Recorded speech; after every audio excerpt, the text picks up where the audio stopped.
El prólogo de Orid, 15 de junio. El santo profeta Amós había nacido en el pueblo de Tecoa, cerca de Belén. Amós era un hombre de origen humilde y vida sencilla. Era cuidador de cerdos para un hombre rico de Jerusalén. Pero Dios, que no considera a una persona por su apariencia externa, sino por la pureza de su corazón, y que tomó a Moisés y a David de en medio de sus ovejas y los nombró jefes del pueblo, escogió a este Amós como a uno de sus profetas.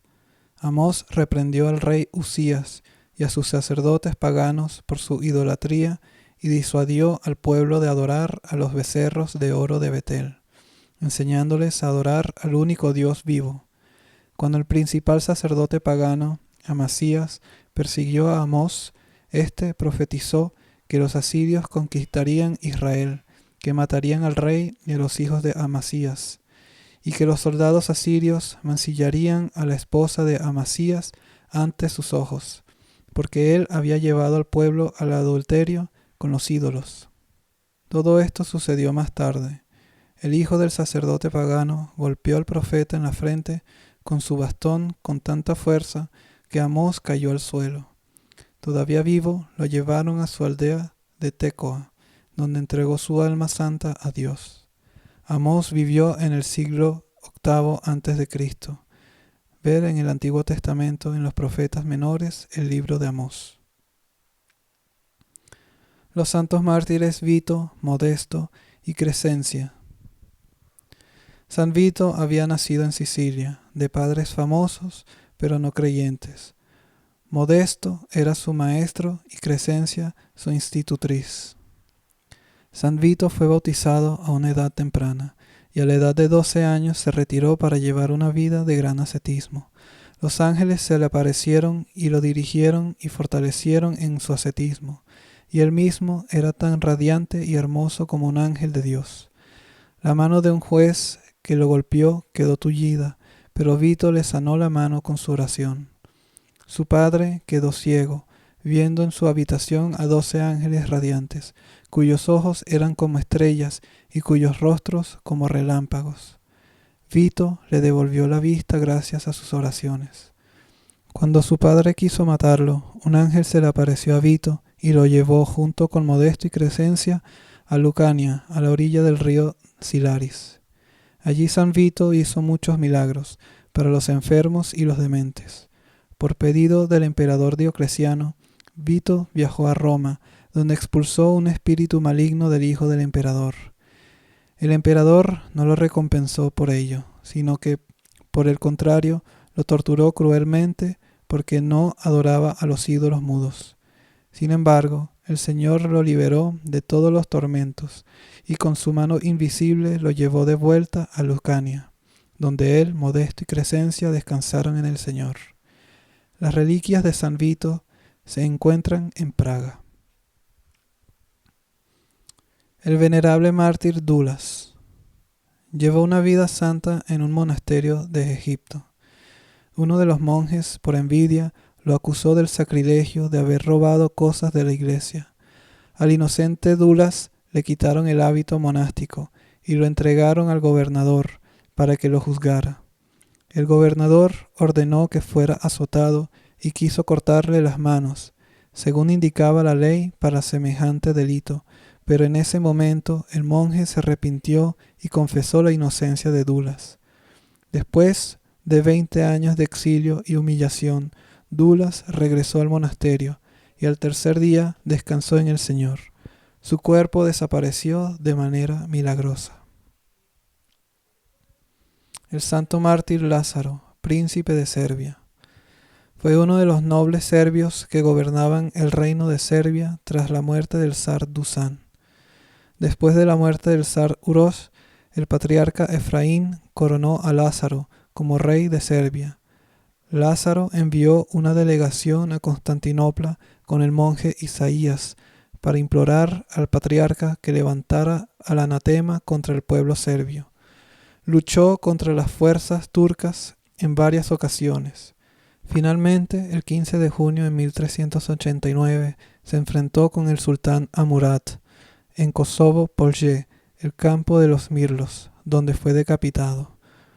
Su cuerpo fue trasladado y enterrado en Rabanica, en el monasterio que había fundado Sadujbina, cerca de Chuprija, y luego fue trasladado a Nueva Rabanica en Sharem. Y desde allí, durante la Segunda Guerra Mundial, en 1942, fue trasladado a Belgrado y colocado en la Catedral del Santo Arcángel Miguel, donde descansa hoy en día incorrupto, otorgando consuelo y curación a todos los que se acercan a él con la plegaria. En 1989, con ocasión del 600 aniversario de su martirio, las reliquias de San Lázaro fueron trasladadas de nuevo al monasterio de Rabanica en Chuprija, N del T. San Lázaro fundó los monasterios de Ilandar en el monte Athos y Gornjak. Construyó Rabanica y Lazárica en Kruševac y fue benefactor del monasterio ruso de San Panteleimon en el monte Athos, así como de muchas otras iglesias y monasterios. San Efraín, patriarca de Serbia. Como hijo de un sacerdote, Efraín anhelaba llevar una vida espiritual y ascética desde muy temprana edad. Huyó al monte Athos cuando sus padres quisieron que se casara. Más tarde regresó y llevó una vida de ascetismo en el desfiladero de Ibar y en el monasterio de Dechani. Cuando estalló la rivalidad y la guerra en el seno del Estado e incluso desafortunadamente de la Iglesia, el sínodo eligió a Efraín para suceder al difunto Sava como patriarca en 1375. Cuando se le informó de su elección, lloró amargamente, pero no pudo negarse. Coronó al príncipe Lázaro como zar en 1382. Luego renunció a su trono y lo entregó a Espiridón, y de nuevo se retiró al desierto. Después de la muerte de Espiridón, en 1388, el zar Lázaro le rogó que aceptara nuevamente el trono. Gobernó la Iglesia serbia en los tiempos difíciles de la derrota de Kosovo, 1389, hasta 1400, cuando murió en el año 88 de su vida terrenal y pasó a vivir con el Señor a quien amaba. Sus reliquias reposan en el monasterio de Pech. El bienaventurado Agustín, obispo de Hipona. Gracias a los consejos, lágrimas y oraciones de su madre Mónica, Agustín pasó del paganismo al cristianismo. Fue un gran maestro de la Iglesia y un escritor influyente, pero con ciertos extremos inadmisibles en su enseñanza. Como obispo de Hipona, glorificó al Señor durante 35 años y vivió un total de 76 años en la tierra, de 354 a 430. Reflexión. No siempre es fácil dominar en uno mismo el espíritu de vanidad y engreimiento. Solo los grandes directores espirituales lo han logrado, sobre todo con la gracia de Dios, con una vigilancia constante sobre sus almas y con una sensibilidad y perspicacia espirituales muy agudas. Abba Nesteros, el grande, caminaba una vez con uno de sus hermanos. De repente vieron una serpiente en el camino. El hermano se apartó rápidamente y Abba Nesteros huyó con él. ¿También tienes miedo, padre?, preguntó el monje a Nesteros.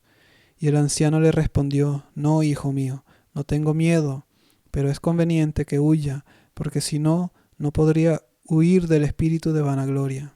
Esto es, si hubiera permanecido en el lugar, te habrías asombrado de mí, y eso me habría vuelto vano.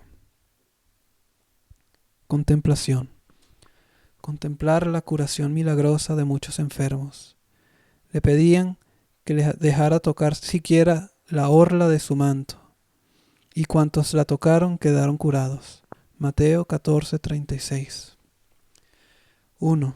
Como algunos enfermos solo tocaron la orla del manto del Señor y fueron sanados. 2. ¿Cómo mi alma puede ser sanada si toco su cuerpo y sangre, como la vestidura física de su divinidad? Homilía sobre el pobre y su creador. El que insulta al pobre insulta a su hacedor, y el que se goza del mal ajeno no quedará impune. Proverbios 17:5. Si eres rico, ¿en qué eres rico si no es en lo que le pertenece a Dios? Las cosas que constituyen tu riqueza, ¿de quién son sino de Dios? Por lo tanto, si te enorgulleces de lo que posees, te enorgulleces de la propiedad ajena. Te enorgulleces de lo que Dios te ha prestado. ¿Por qué insultas entonces al pobre que tiene menos propiedades ajenas en las manos? ¿Por qué lo insultas si le ha pedido menos prestado a Dios que tú? Si ha tomado prestado menos, debe menos. Y tú, cuanto más tomas prestado, más debes. No solo no debes insultar al pobre, sino que debes admirarlo. Considera que él lucha en el campo de batalla de este mundo con muchos menos medios que tú. Los dos son soldados, pero tú luchas como un soldado abundantemente equipado con todo lo necesario, y él lucha desnudo y hambriento. Si ambos sucumben y se rinden al enemigo, él será juzgado con más indulgencia que tú. Sin embargo, si ambos alcanzan la victoria, él recibirá una recompensa mayor que tú, y su victoria será más celebrada que la tuya. El que se burla del soldado desnudo y hambriento, se burla de su rey. El que se burla de los pobres difama a su creador. Si sabes que el creador del pobre y tu creador son uno y el mismo, entonces no te burlarás de él.